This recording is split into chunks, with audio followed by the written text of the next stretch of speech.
How tōna whakapapa? What's the approach that we take if we were thinking Māori terms? If we were thinking in terms of us still being a oral culture, you find the word as a starting point. So mātai for me is a word that can mean all sorts of things around observation and intensely focused on something, study, engaging with something, learning. Mātai is the word I latch onto and therefore utilise that as the basis of the whakapapa, I suppose. We're drawing a picture like this, layers. So the mātai started, then the words added on to mātai to denote the progression, and then thinking about what each word was conveying and putting that in a whakatauki form. I suppose the bigger whakatauki that is an overall sort of way of looking at the refreshed curriculum. So I use Mātaiaho tā hunui, Mātaiaho tā uroa. Hei takapau wānanga e hora nei. So you're sort of laying out the kaupapa and so that it can be sustained. So Mātaiaho itself, Te Mataiaho, is about strands. If we think about weaving, warps and the wefts of weaving, then that's what you're looking at when you're looking at curriculum. That interplay between learning areas, curriculum areas, so on and so forth. The aho helps to explain that, a line of thinking, a weave, so on and so forth. So that's the Mātaiaho.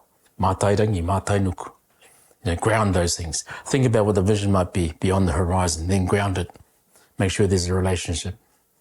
There were some additions later on, but Mātai Tipu was very much about focusing on young people or learners. How do young people develop? How does learning develop with young people? So vision for young people. You grow and develop things. E tipu e rea. And there's other words to denote that as well. Mātaiaho was a term that I used to denote, the wake up. This is a wake up call. What's the action bits? I always refer to them as the do bits. What are our do bits to implement Mātaiahika? And so we talk about ahika. That's your local people and maintained over generations. So Mātaiahika coined a whakatauki for each of them just to expand on the actual word itself. Mātairangi, I thought to myself, mātai ki te rangi, ho mai te kauhau wānanga kiuta, ka whiti he ora. So looking beyond the horizon and bring what's beyond the horizon to shore as a means of invigorating life. Mātai nuku, mātai ki te whenua, ka tiri a ka paupaua. So ground it, sow it there, make sure it's a solid foundation. Mātai tipu hei papa whenua kura.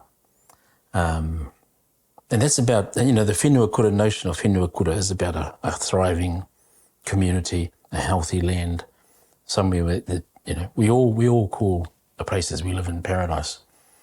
Yeah, so what does a healthy community actually look like? And you want to grow that. Mātai ka rea ka pihi hei mahuri. So you're building progressions. Ka rea to develop, ka pihi to grow, ka mahuri to grow some more. So different progressions of growth and learning. Mātaiaho itself, mātai rangaranga, te aho tū, te aho pai. So rangaranga, bringing those different strands of learning together, sewing them together, and that's the learning platform that you want people to grow themselves and be part of. Mātaiaho, this is the wake up, the action bits. Mātaiaho, mātaiara, whitiki, whakatika. So Mātaiaho, awaken, mātaiara, arise around whakaara. Whitiki, whakatika. We use the phrase whitiki to the English rendition is gird your loins. You're tying your belt tight, ready to go. Whakatika, where you go. The Mātaiahika, of course, that was the last one, but it speaks for itself. Mātaiahika, make sure that te hika are very much part of the work that's being done. Local curriculum, local input, benefits for local communities. So those were the pieces of the Mātaiaho Whakapapa.